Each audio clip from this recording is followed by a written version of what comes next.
Hello दोस्तों, welcome to our YouTube channel dear Balaji classes by Balaji sir. चलिए हम आपको बताते हैं जितने भी बच्चों को डिफरेंशिएशन अवकलन नहीं आ रहा है बहुत जीरो लेवल से कैसे स्टार्ट करें, गणित का डर अब खत्म करें अपने अंदर से।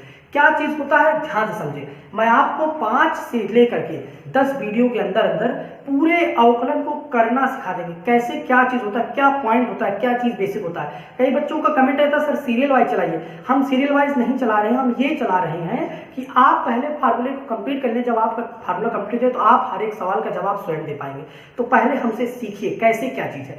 सबसे पहला एकदम स्टार्ट से, सबसे पहला जो डिफरेंशिएशन का होता है, पहली पॉइंट तो नोट कर लीजिए कि जो अचर फंक्शन होता है कांस्टेंट फंक्शन, मतलब अगर मैं यहाँ बात करूं पहले पॉइंट की तो डी डी एक्स ऑफ अचर फलन, किसकी बात करूं, अचर फलन की। तो अचर फलन का जो डिफरेंशिएशन होता है वो हमारा जीरो होता है, अचर फलन। अब कई बच्चे इंग्लिश मीडियम वाले जो हैं उनके लिए है कांस्टेंट फंक्शन। कांस्टेंट फंक्शन, जो कांस्टेंट फंक्शन होते हैं इनके डिफरेंशिएशन क्या होते हैं, जीरो होते हैं। ये पॉइंट पहला है। पॉइंट नंबर 1 जो है, जो डिफरेंशिएशन होता है, डिफरेंशिएशन ऑफ अचर फलन या कांस्टेंट फंक्शन, कांस्टेंट फंक्शन का जो डिफरेंशिएशन होता है वो हमारा जीरो होता है। वो हमारा क्या होता है, जीरो होता है। तो सपोज करिए अब D D x is equal to हमारे पास यहाँ पर आ गया, डी डी एक्स दिया है या दिया है हमारे पास y is equal to small A, तो D Y D X small A का क्या हो जाएगा, जीरो। स्मॉल ए का क्या हो जाएगा, zero. y is equal to suppose करो 5 दिया है, तो डी वाई डी एक्स ये भी कांस्टेंट है, इसके साथ कोई x के नहीं लगा है, इसलिए 5 का क्या हो जाएगा, zero. y is equal to small b दिया है, तो D Y D x is equal to क्या हो जाएगा, जीरो। इस प्रकार आप जाने रहिए जितने भी कांस्टेंट फंक्शन है जिनके साथ चर फलन नहीं है, कांस्टेंट फंक्शन है जिनके पास वेरिएबल नहीं है, चर फलन नहीं है, तो उनका डिफरेंशिएशन जो होगा वो जीरो होगा। ये पहला पॉइंट आप जरूर याद रखिए, ठीक है।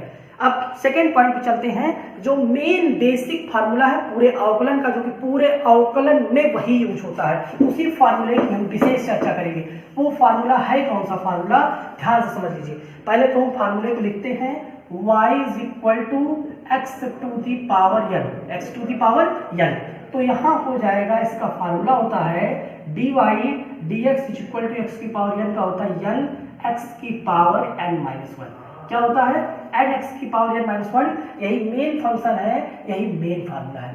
इसी मेन फार्मूले से हम डिफरेंशिएशन के हर एक क्वेश्चन का जवाब दे सकते हैं। यही मेन फार्मूला आ गया ना। इसी फार्मूले पर जितना मैं बता रहा हूँ उतना ध्यान से सुनिए, समझिए, सीखिए। और जब भी पढ़ने बैठिए तो पेन और कॉपी लेकर बैठिए, जिससे कि तुरंत आप उसको नोट कर सके। तो D Y D x equal to x की पावर n का हो गया हमारा n एक्स की पावर n माइनस 1। चलिए हम इस पे विशेष चर्चा करते हैं, क्या चीज है, कैसे है, हर एक पार्ट का बता देंगे अवकलन कैसे कैसे। सपोज करिए y इज इक्वल टू हमारा दिया है, हमारा दे रखा है x की पावर 4। सिंपल सी बात है, d Y D x x की पावर 4, x की पावर 4 का हो जाएगा, 4 आगे हो जाएगा और x की पावर 4 माइनस 1 मतलब 4x की पावर क्या हो जाएगी, 3 हो जाएगी। 4x की पावर क्या हो जाएगी, 3 हो जाएगी। अब चलिए दूसरी बात करते हैं, ऐसे आप करिए y इक्वल टू एक्स की पावर सपोज करिए 5 दिया है, तो D Y D x equal to मेरे हिसाब से 5 आगे आ जाएगा, x की पावर 5 माइनस 1, 5x की पावर क्या हो जाएगा, 4। इसी प्रकार अगर y इक्वल टू एक्स की पावर आपके पास 9 नहीं, अगर 100 भी दिया है तो 100 तक अगर करना आप चाहते हैं तो डी वाई डी एक्स हो जाएगा, यहाँ 100 आगे हो जाएगा, x की पावर 100 माइनस 1 मतलब 100 x की पावर 99। तो इस प्रकार हम कर सकते हैं। इस प्रकार हम, आपके पास कोई भी क्वेश्चन आएगा आप उसका जवाब दे सकते हैं। अब आप खुद से कर लीजिएगा घर पे, x की पावर मैं दे रहा हूँ 9 का, y इक्वल टू एक्स की पावर 11 का आप करेंगे और खुद से करके देखेंगे क्या आपके पास आ रहा है, हाँ आ जाएगा, आपको कुछ नहीं है। D Y D x equal to 9 आगे आ जाएगा, 9x की पावर 9 माइनस 1, 9x की पावर क्या हो जाएगा, 9x टू दी पावर 8। ऐसे यहाँ अगर मैं डी वाई डी एक्स करूंगा डिफरेंशिएशन तो 11 आगे आ जाएगा, 11 माइनस 1 मतलब 11x की पावर 10। तो इस प्रकार ये हमारा फर्स्ट पॉइंट था। अभी बात यहीं खत्म नहीं हुई, इसमें कई पॉइंट्स होते हैं, इसके कई पॉइंट्स हम बताते हैं। सपोज करिए, ध्यान से समझिए पूरा। सपोज करिए आपके पास दे दिया गया है, यहाँ पर कई क्वेश्चन आते हैं, क्या दे दिया गया है, y इक्वल टू दे दिया है रूट x, या y इक्वल टू दे दिया x की पावर 1/3, या y इज इक्वल टू दे दिया है ऐसा लिख करके, या y इज इक्वल टू दे दिया है ऐसा लिख करके, तो आपका है क्या चीज, इसका कैसे करेंगे डिफ्रेंसिएशन। घबराइए नहीं, रूट लगा, बच्चों को बुखार चढ़ा, बुखार नहीं चढ़ना चाहिए, आपको सवाल लगाना है, कोई बात नहीं। y is equal to root x लगा है तो आप जानते हैं x की पावर क्या होता है, हाफ होता है। रूट का मतलब x की पावर हाफ। कुल मिलाकर जान जाइए ये जो रूट है ये मूल घात है, ये क्या है, मूल घात है। इसका कैसे यूज करते हैं थोड़ा सा देखिए। सपोज करिए आपके पास रूट लिखा है तो इसका मतलब x की पावर हाफ हो गया। सपोज करिए आपके पास ऐसा लिख के दे दिया गया है तो इसकी पावर ये होगा। सपोज करिए आपके पास ऐसा लिख के दे दिया गया है तो ये फोर्थ मूल है, ये थर्ड मूल है, ये सेकंड मूल है, ये थर्ड मूल है, ये फोर्थ मूल है। जैसा क्या रहेगा, सपोज करिए अभी ऐसा दे दिया गया तो आप कहेंगे ये तो बताया नहीं गया कि x की पावर 1/n, ये nth मूल है, ये क्या है, nth मूल है। तो इस प्रकार हम लिख करके इसका डिफरेंशिएशन कर सकते हैं, इस पार्ट को ऐसे कर सकते हैं। अगर यहाँ लिखा होता 5 तो 1/5 हो जाता, 6 लिखा होता 1/6। इस प्रकार हम इनफाइनाइट अनंत तक n तक कर सकते हैं, ठीक है। तो इस प्रकार ये चीजें थी। तो यहाँ पर हमने जो बताया x to the power half का बताया, किसका बताया, x to the power half का बताया।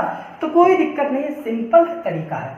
रूट एक्स था बाबू, मैंने x पावर हाफ लगा दिया, यहाँ डिफरेंशिएटिंग करेंगे तो यहाँ हो जाएगा हमारा dy dx, dy dx 1/2 आगे x की पावर 1/2 - 1 तो 1/2 x की पावर 1/2 - 1 तो 2 × 2 -1/2 आएगा।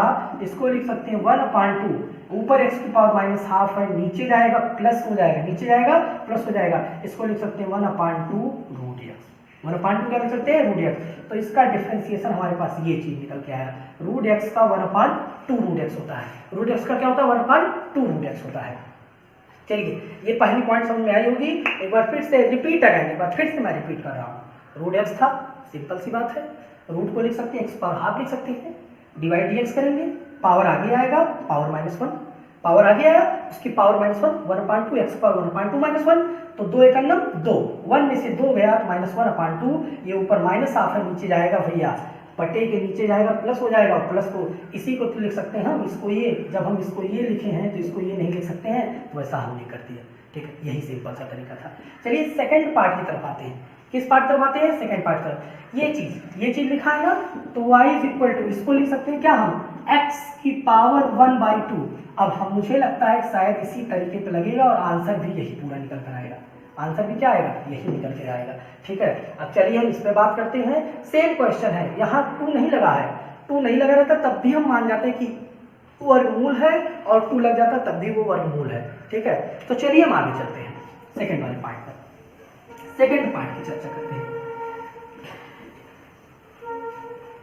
सेकंड पार्ट में क्या है, y is equal to x power 1/3, simple है, डिवाइड dx लिखेंगे, क्या है, सिंपल है, हम लिख देंगे डिवाइड dx, एक्स पावर 1/3 है तो 1/3 आगे आएगा, x की पावर 1/3 - 1 होगा, कोई दिक्कत नहीं है, बहुत ही सिंपल है।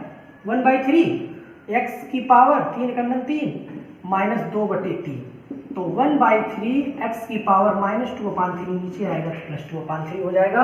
इस प्रकार ये हमारा डिफरेंशिएशन हो गया। और y इज इक्वल टू, यहाँ 3 लगा है तो x की पावर 1/3 रूट होगा, तो अब ये चीज यही सेम हो गया है, आगे आप कर सकते हैं, आगे आप कर सकते हैं। चलिए बात यहीं पे खत्म नहीं हुई, अभी एक और सिस्टम है इसका, वो बहुत बच्चे डिस्टर्ब हो जाते हैं, सर ये कैसे लगेगा।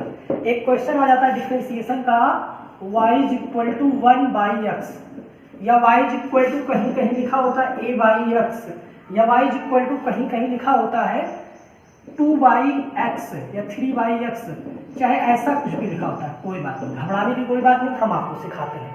एक एक स्टेप सीखिए। x पर +1 है ना, ऊपर जाएगा तो क्या होगा, -1। आप घात पढ़े होंगे, घाते अगर नीचे माइनस में है तो ऊपर प्लस हो जाती है, अगर ऊपर प्लस में है नीचे आती है तो माइनस हो जाती है। तो ये सिंपल सा तरीका है, सिस्टमेटिक ढंग से, नीचे प्लस है ऊपर जाएगा माइनस जाएगा, अगर ऊपर माइनस होगा तो नीचे आएगा तो प्लस हो जाएगा, सीधा सा सिस्टम है। अब आप पूरा फार्मूला वही लगाइए, dy dx, -1 आगे आएगा, x की पावर -1 x की पावर क्या, -2 तो -1/x की पावर +2, -2 है, नीचे आएगा प्लस हो जाएगा। तो इस प्रकार 1/x का जो डिफ्रेंसिएशन निकल कर आया वो हमारे पास ये निकल कर आया -1/। इसी प्रकार इसका कर सकते हैं, क्या कर सकते हैं आप, y = a × 1/x लिख सकते हैं, सीधी सी बात है। a हो गया x की पावर -1, नीचे +1 है, बाकी आप सीधा सीधा करिए, डिवाइड dx कहेंगे आप, हम कहेंगे यस, -a x की पावर -1 तो -a x की पावर -2 मतलब -a/x की पावर +2, x की पावर क्या +2। चलिए बात यहीं पे खत्म नहीं हुई, बात यहीं पे खत्म नहीं हुई, यहाँ तक ही आया, यहाँ तक ये सिस्टम आपको समझ में आया। सपोज करिए आपके पास y = कोई माइनस इंटीजर्स आ गया, जैसे x = -3 आ गया, तो कोई दिक्कत नहीं है, डिवाइड dx आप हड़बड़ाइए नहीं। कई बच्चे कहेंगे -3 x पावर -2, नहीं करना है इसको, -3 हो जाएगा x की पावर -3 -1 -3 x की पावर -4, तो -3/x की पावर -4 का क्या हो जाएगा +4 हो जाएगा। इस प्रकार इसका डिफरेंशिएशन ये हुआ। तो इस प्रकार यहाँ तक कंप्लीट करिए और वीडियो देखते रहिए। ये पहला पार्ट था, इसका सेकंड पार्ट पूरे फार्मूले का है, बहुत कम समय का रहेगा, उन पूरे फार्मूले को कंप्लीट करना है। धन्यवाद।